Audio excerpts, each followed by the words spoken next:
Halo semuanya, kembali lagi bersama saya Isran Muhammad Pakaya. Dalam kesempatan kali ini saya akan membahas tentang standar IPK minimal penerima KIP kuliah. Jadi bagi teman-teman penerima KIP kuliah, teman-teman harus memahami tentang standar IPK yang harus teman-teman capai setiap semesternya. Karena jika teman-teman tidak mencapai standar IPK ini, maka ada kemungkinan besar KIP kuliah teman-teman akan dicabut. Nah, sebelum kita membahas lebih jauh tentang standar IPK, kita harus tahu dulu apa sih sebenarnya itu IPK. Mungkin teman-teman mahasiswa baru yang baru mulai kuliah belum familiar dengan kata IPK ini. Mungkin kalau teman-teman yang mahasiswa lama sudah paham apa itu IPK. Nah, IPK adalah singkatan dari Indeks Prestasi Kumulatif, teman-teman. IPK merupakan sebuah nilai yang didapatkan oleh seorang mahasiswa selama masa perkuliahan yang ditempuhnya. Nah, perkuliahan yang ditempuh di sini adalah 1 semester. Jadi jelas ya teman-teman apa itu IPK. Nah, berapa sih sebenarnya standar IPK yang harus teman-teman capai setiap semesternya? Jawabannya adalah tergantung pada masing-masing kebijakan kampus, teman-teman. Sesuai dengan aturan Persesjen, bahwasannya IPK itu ditentukan oleh masing-masing kampus standarnya. Jadi tidak ada standar yang ditetapkan oleh pihak Kemendikbudristek. Jadi kembali kepada kebijakan yang akan diambil oleh kampus maupun universitas di tempat teman-teman berkuliah. Sehingga ketika teman-teman telah dinyatakan lolos sebagai penerima KIP kuliah, teman-teman wajib mengonfirmasi secara langsung ke pihak kampus. Karena yang tahu pihak kampus, jadi teman-teman tanyakan langsung kepada pihak kampus sebenarnya berapa standar IPK yang harus teman-teman capai setiap semesternya. Nah, berdasarkan pengalaman pribadi saya teman-teman ketika dulu masih menjadi mahasiswa, kalau kami dulu namanya masih bidik misi ya teman-teman. Kalau sekarang itu sudah KIP kuliah, setiap semesternya saya harus mencapai IPK 3,0.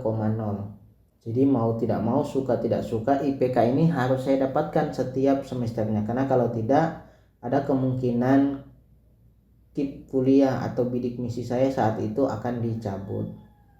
Namun ada juga informasi yang saya peroleh, beberapa informasi untuk kampus-kampus lain, ada yang 3,25, ada yang 2,75. Jadi berbeda-beda ya teman-teman untuk setiap kampusnya, sehingga teman-teman tidak bisa menyamakan antara satu kampus dengan kampus lainnya, antar satu rumpun ilmu dengan rumpun ilmu lainnya. Misalnya ada juga yang misalnya disebutkan yang Saintek itu 2,75, Soshum 3,0.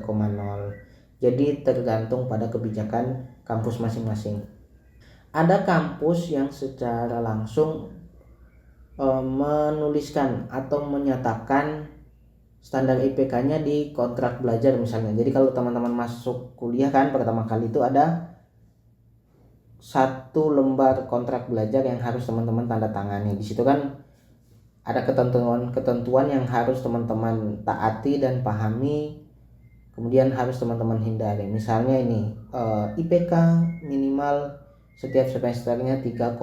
Jadi teman-teman sudah menandatangani itu dan harus teman-teman taati, harus teman-teman cari IPK itu setiap semesternya. Nah, begitu teman-teman. Jadi tergantung pada masing-masing kebijakan kampus, karena pihak Kemendikbudristek telah memberikan kewenangan kepada kampus untuk melakukan evaluasi setiap semesternya kepada penerima KIP kuliah yang ada di kampus tersebut. Nah, evaluasi di sini bukan hanya evaluasi ekonomi ya teman-teman, sudah mampu dan tidak mampu, tetapi akan ada evaluasi akademik juga. Jadi ketika standar IPK yang sudah ditentukan teman-teman tidak bisa capai, maka kampus punya hak untuk mengganti teman-teman dengan orang lain, untuk memberikan KIP kuliah yang teman-teman punya sekarang kepada orang lain. Nah, hal-hal seperti ini kan tentu harus teman-teman hindari. Nah, sebenarnya Kenapa sih IPK itu penting, teman-teman? Teman-teman tentu bertanya-tanya, sebegitu pentingnyakah IPK ini sehingga harus dibuat standar minimal bagi penerima KIP kuliah? Yang pertama, teman-teman, IPK itu mencerminkan apa yang telah dicapai seorang mahasiswa. Tentu teman-teman tahu KIP kuliah adalah bantuan pendidikan kepada calon mahasiswa yang memiliki akademik baik namun terkendala ekonomi. Nah, teman-teman karena dianggap sebagai orang yang memiliki akademik baik, orang terpilih, maka ya sudah sewajarnya tentu teman-teman harus punya IPK yang baik. Karena itu akan mencerminkan apa yang sudah teman-teman lakukan ketika menjadi mahasiswa. Orang lain bisa menilai, oh IPK-nya baik berarti dia ini rajin belajar, rajin mengerjakan tugas, tepat waktu dan lain sebagainya. Tapi ketika teman-teman IPK-nya jelek, orang akan dengan mudah menjudge dan menghakimi teman-teman. Ini dulu saat kuliah cuman sibuk bermain, sibuk organisasi sehingga tugas-tugasnya terbengkalai, tidak mengerjakan tugas atau bahkan tidak ikut ujian. Nah, itu yang dimaksud dari cerminan dari diri kalian nantinya. Kemudian yang kedua, jika teman-teman lulus dengan IPK yang tinggi, biasanya teman-teman akan mudah mendapatkan atau mencari beasiswa. Jadi ini sudah saya alami ya teman-teman. Jadi beasiswa itu punya standar IPK. Jadi teman-teman bisa mendaftar beasiswa itu dengan minimal IPK 3,5 misalnya. Contohnya LPDP jalur afirmasi itu ada standar IPK-nya, atau LPDP reguler misalnya 3,0, atau beasiswa-beasiswa lain yang mensyaratkan IPK. Nah, ketika IPK teman-teman tidak cukup atau tidak sampai padahal teman-teman punya potensi untuk mendapatkan beasiswa itu, maka teman-teman akan sangat rugi ya. Sebenarnya teman-teman nih bisa nih dapat beasiswa ini tapi ternyata IPK-nya kurang 0,1 misalnya 3,4. Tentu hal-hal ini harus teman-teman perhatikan juga ya, apalagi teman-teman yang punya cita-cita untuk studi lanjut atau teman-teman yang punya cita-cita untuk bisa mendapatkan beasiswa tertentu. Kemudian yang terakhir yaitu banyak perusahaan yang masih mempertimbangkan IPK sebagai indikator prestasi dan kemampuan kita dalam menyelesaikan tugas dan tanggung jawab. Mungkin teman-teman yang sudah lulus sudah merasakan ini. Jadi IPK itu bisa menjadi kendaraan awal teman-teman untuk mendaftar pekerjaan. Banyak perusahaan yang mencantumkan syarat di lowongan pekerjaan mereka minimal IPK entah 3,0, 2,75. Tentu ketika teman-teman IPK-nya di bawah itu ya akan sangat rugi ya. Jadi teman-teman melewatkan kesempatan untuk mendaftar di perusahaan yang teman-teman inginkan. Begitu juga teman-teman ketika ingin mendaftar instansi pemerintahan, BUMN itu juga punya standar IPK teman-teman. Ya walaupun sebenarnya IPK itu tidak bisa dijadikan patokan ya. Percuma IPK tinggi kalau skillnya tidak ada. Tapi akan alangkah lebih baiknya ketika IPK-nya tinggi, skillnya ada gitu teman-teman. Kalau bisa teman dapatkan dua-dua, ngapain harus milih salah satu, seperti itu ya. Nah, 3 hal ini akan menentukan masa depan teman-teman. Jadi teman-teman jangan kira IPK itu tidak penting. Menurut saya itu sangat penting ya teman-teman. Apalagi kita bersaing dengan sesama lulusan yang lain ya. Pasti mereka juga IPK-nya pada tinggi-tinggi. Tentu ketika teman-teman IPK-nya di bawah ya pasti akan kalah seleksi dengan orang lain. Nah, kemudian jika IPK teman-teman di bawah standar, apa yang akan terjadi?